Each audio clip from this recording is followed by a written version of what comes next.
This is Chilling Tales for Dark Nights. Good evening, listener. I'm Steve Taylor, your host to a horror anthology podcast where we ask you to depart from your safe perception of reality to descend with us into the frightening depths and dark corners of twisted imaginations. With carefully curated original tales of terror each week, our deepest rooted fears are brought to the forefront by a diverse cast of voice talent and masterfully eerie sound design that bring these stories to life.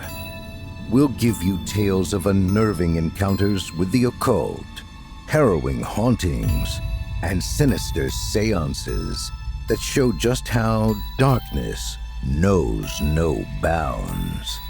Make sure to check out Chilling Tales for Dark Nights on Apple Podcasts, Spotify, or wherever you get your podcasts. Some of the stories involved in this episode mention the death of a child, as well as death of dogs and their injuries, so listener discretion is advised. In Scotland, there is a bridge that has become famous for bizarre reasons.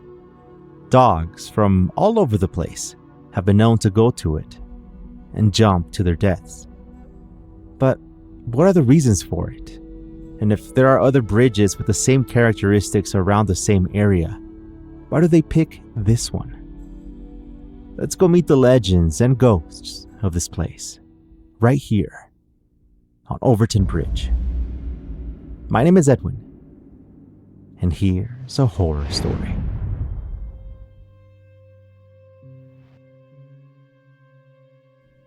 Overton Bridge is located in Dumbarton, Scotland. It seems like any other bridge at first glance, just a connection from one area to another. It was built over a small river called the Overton Burn, in a deep gorge surrounded by trees. As hikers approach the bridge, they are met with a white sign with black letters. It reads, "Dangerous Bridge. Please keep your dog on a leash." Now the sign is there for a reason. Since the 1950s, it's said that hundreds of dogs have jumped off. Only 50 have died, and the number of recorded jumps is far less than hundreds, though many insist that it's been over 300. There's no explanation for them jumping off. These dogs are all normal. They have never shown signs of distress and have always been well trained. But there's something about that bridge that makes them lose all sense of self-preservation. Locals are superstitious, but no one really believes that their beloved dog is gonna jump until, well, it happens. In 2002, Kenneth Meikle, his partner, daughter, and 15-year-old golden retriever, Hendrix, were on a walk. It was a bright and sunny day, a treat in Scotland, really. They had to take advantage and headed outdoors. Hendrix was an older dog at 15 years of age. She was well trained and everything about her was predictable. She ate at the same time every day, she slept at the same time, and she went to the bathroom all at the same time. Predictable, reliable. She was well behaved and never walked with a leash. And this day was no different. The family walked, admiring the Overton house across a bridge and the sound of water rushing by. Everything was normal. Hendrix was near her owners, loyal as ever. But right past the halfway point of the bridge, something was wrong. Kenneth heard his daughter scream in a way she had never screamed before. She sounded horrified. He quickly turned and caught a glimpse of his golden retriever, Hendrix, as he was jumping off the bridge. He ran, but could only watch as Hendrix dropped 50 feet. Kenneth ran down to the bank, trying to reach Hendrix, who lay there motionless. He reached her and was shocked. Hendrix was still alive. He picked her up and carried her back up to the bank. Her fur was falling off in giant chunks. She was in shock. The family went home and tended to Hendrix all night. She shook in fear, but she was all right. She had landed on a mossy bed that broke her fall. But what made her fall in the first place? Kenneth didn't want to find out. He never took his dog near the bridge again. There was something off about that place. In 2015, Alice Trevorrow, her son Thomas, and their cherished Springer Spaniel, Cassie, were on a walk. They were taking advantage of a beautiful cold but sunny day in Scotland. Cassie was 3 years old and well-trained. She knew how to walk properly and everything. And everything seemed fine, just a normal walk like always, until they reached the halfway point of the bridge. Now again, Cassie was so well trained that Alice was not holding on to the leash strongly, and as soon as they reached the halfway point, Cassie pulled so hard she broke free. It had happened so fast. Alice could not grab hold of the leash. Her body went cold. She could do nothing but watch in horror as Cassie, her furry friend, leapt off of Overton Bridge. She ran to the edge and saw as Cassie plummeted down. The yelps Cassie made still haunt Alice to this day, but amazingly, Cassie survived. Alice rushed Cassie to the nearest vet hospital and they found out she had only broken a limb. Alice believes Cassie did not jump on purpose. It was so out of character for her. Something sinister made Cassie jump. Not all dogs have been as fortunate as Cassie and Hendrix. In 2005, Donna Cooper, her husband, 2-year-old son, and her border collie Ben were on a morning walk. This was something they always did together, and there was nothing unusual about it. They walked over the Gothic structure of Overton Bridge, and again everything remained normal until they reached the halfway point. And there, suddenly, without warning, Ben jumped over the edge of the bridge. The same exact edge Cassie, Hendrix, and every dog before them had leapt off of. Donna, just like Kenneth and Alice, could do nothing but watch in complete horror as her loving Ben fell 50 feet. Donna and her husband rushed to Ben, who was in really bad shape. They took him to the nearest vet, but it didn't look good. Ben's paw was broken, so was his jaw and his back. The poor dog was in so much pain, the vet told Donna it would be best to put Ben down. And they did. But to this day, they do not understand why Ben jumped. Donna's toddler son still asks about little Ben, usually wondering if Ben's paw had been fixed in heaven. The families of dogs that have jumped remain confused and deeply affected by these acts. Thomas, whose dog Cassie jumped in 2015, felt like he needed to get to the bottom of it. What made Cassie jump? He picked up his friend and headed to Overton Bridge. It was a sunny day again, just like the day that Ben, Hendrix, and Cassie had all leapt off the bridge. Thomas and his friend felt uneasy as they set foot on it. They both felt a heavy presence, but they continued on. They walked the same path as that terrible day, that one that Cassie could have died. As they walked along, they noted the design of the bridge. It actually made it easy for dogs to jump. There were these sections called parapets that were low enough to effortlessly jump over them. As they looked at the parapets, they heard a strange noise, footsteps, and what could have been crying. But last time they checked, no one was near them. They looked up to the other side of the bridge toward Overton House, and there, at the start of the bridge, they saw her. The White Lady of Overton Bridge. There had always been rumors and urban legends of the bridge being haunted, but Thomas didn't believe it, not until he saw it with his own eyes. Thomas and his friend aren't the only ones, though, that claim that Overton Bridge is haunted. In 1994, one of the most tragic and heinous acts of terror took place at Overton Bridge. Kevin Moy, his wife Eileen Moy, and their newborn baby Owen were on a walk. They could rarely get out of the house those days. Kevin was suffering from chronic fatigue syndrome and depression, and walking was just not easy for him. It had been that way for years, ever since his initial diagnosis. But he wanted to change. His wife had been asking him to be more active, and with the arrival of their newborn baby boy, he really did want to change. For Owen. This was the perfect chance to start working towards that change. After all, it was a beautiful day, sunny, not too cold, and only a little bit windy. The family set out for their walk, and Kevin held baby Owen while Eileen walked just a bit ahead of them. It was a good day. It had been a while since they were out like this, all together as a family. They were walking, enjoying the sun, waterfall, and they approached Overton Bridge. They could see the looming Overton house up ahead. And as Eileen, Kevin, and Owen approached the halfway point of the bridge, Eileen slowed down. She walked to the edge of the bridge and stared down at the valley, admiring the views. Kevin walked over to her and she thought he was going to join her, maybe look out at nature together and enjoy the moment. Kevin did join her, slowly, but he didn't stop next to her like she thought he was going to.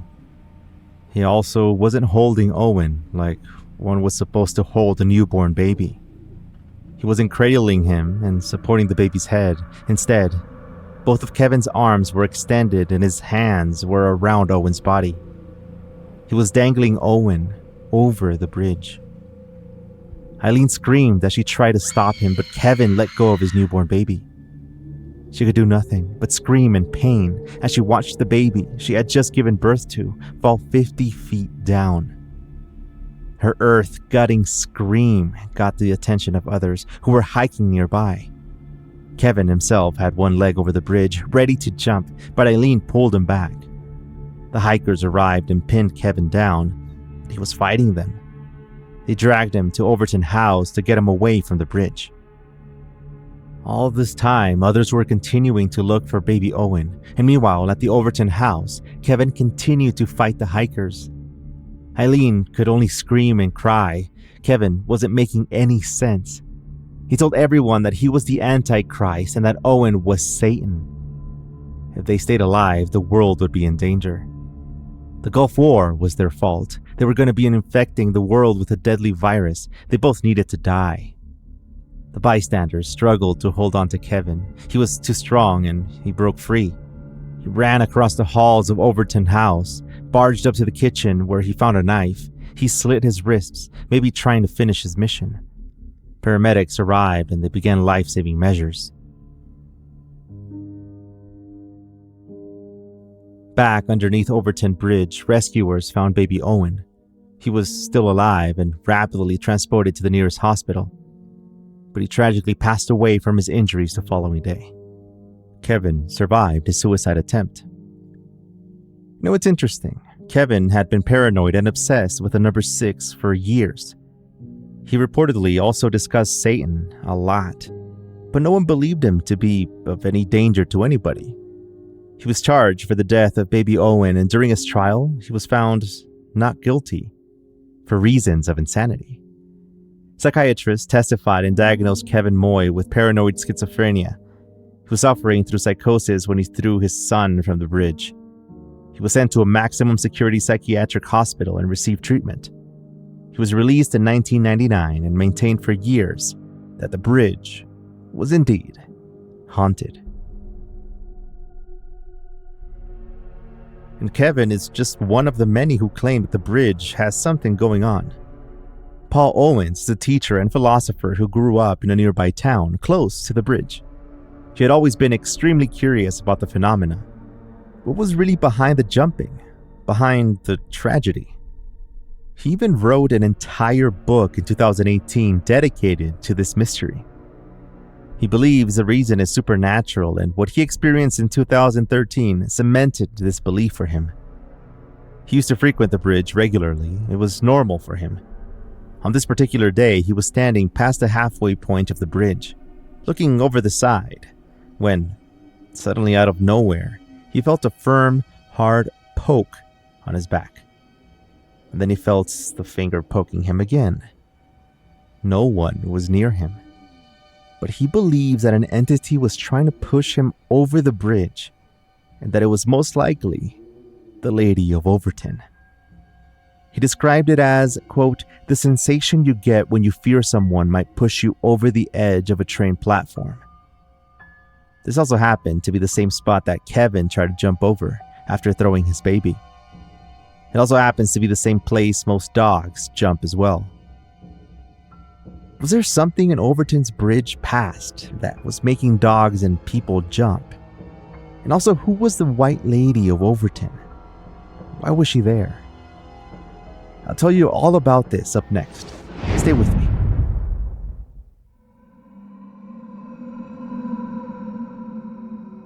Overton Bridge was built in 1895 and it was made to lead directly to the Overton House. James White, an industrialist who owned a chemical manufacturing plant, originally purchased the land where the bridge and the house would sit. James White and his wife lived there happily for decades until James died inside of the house. His wife continued to live there until she died as well, also inside the house. Their son, John White, inherited the chemical plant and Overton House. James was known for his kindness, but John was not. He overworked the chemical plant workers and mistreated them. And while his employees got no breaks, no days off, and no benefits, he used to throw luxurious parties at Overton House. You see, John and his wife had no children, and the big house felt empty. So they would throw parties to fill the emptiness of the house. His frequent guests had trouble getting to his house from the other side of the Dumbarton, and to make it easier, he commissioned the construction of that bridge. This would connect Overton House to the other side, so his guests could avoid climbing down and then back up the ravine. But the bridge didn't just connect the two sides of the land for John. It also gave him political connections that were unattainable before this bridge. He was granted the title of Baron of Overton, and his wife became the Lady of Overton.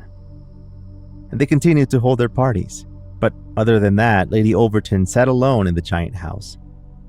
John was away a lot due to business trips, political work, and work at the plant. The parties were her connection to a social life, and as they grew older, it became more difficult to host these lavish parties. And then John became ill and bedridden.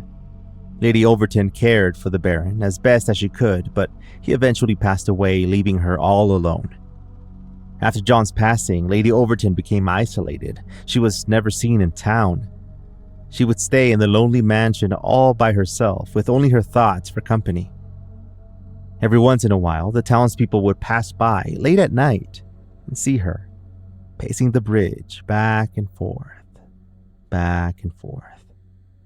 This was her only outing.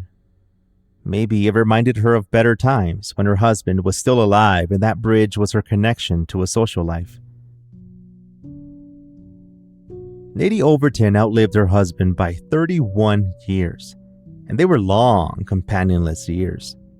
She passed away in the house, but days after her passing, townspeople began seeing something strange. They could see the figure of a woman standing on the bridge, on the side where Overton House sits. This figure would vanish, leaving hikers confused. People also claimed to see that same figure at the windows of Overton House, staring at the bridge. You see, in Scotland, people believe that the world of phantoms and spirits and our world are only 3 feet apart. But there are some parts where the space is a lot thinner than 3 feet, and Overton Bridge is one of those spots. Lady Overton was so lonely in life, she didn't want to stay lonely in the afterlife. It said animals, including dogs, have heightened senses and can sense that supernatural feeling. Some believe that Lady Overton, desperately seeking companionship in the afterlife, lures dogs she likes to their deaths, so they can be with her forever. Dog walkers have claimed to feel a push in their back, even when their dogs don't jump.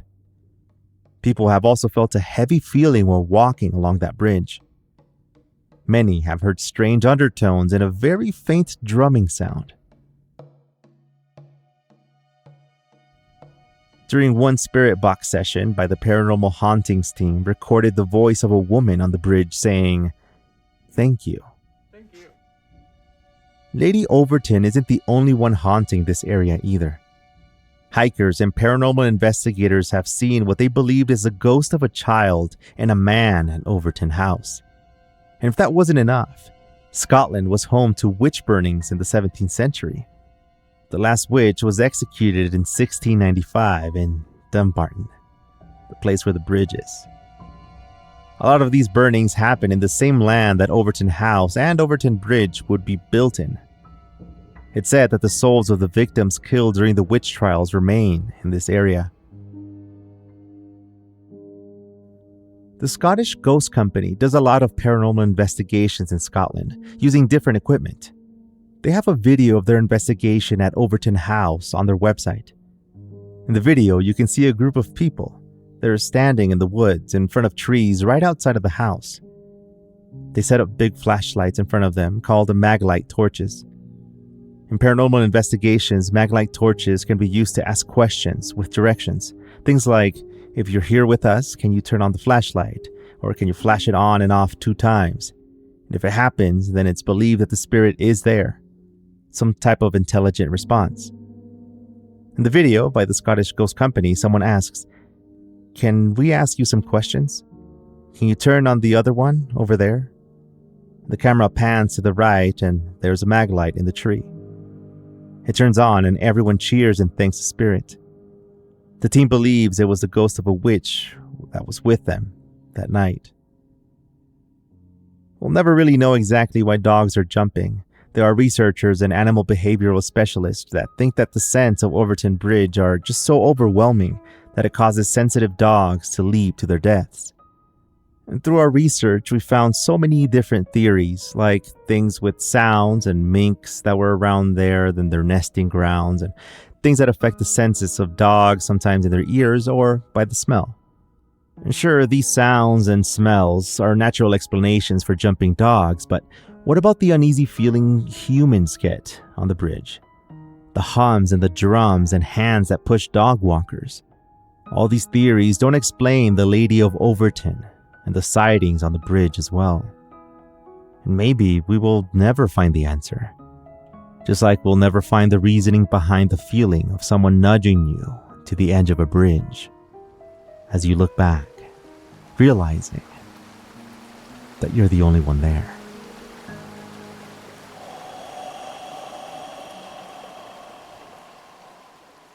This episode of Horror Story was researched by Dawn and written and produced by Christina Lumagi. What other haunted places have you heard about? From your comments on the last episode, some of the ideas were the Suicide Forest, New Orleans, and the Borkvatnet Vicarage in Sweden, which we have an episode about on my other podcast called Scary Mystery Surprise, in case you want to check it out. Remember, you can get this and the other shows completely ad-free over on Scary Plus. Links are on your app right now, so you can try it out for free. Anyway, let me know what else you want to hear about next time. And thank you very much for listening. See you soon.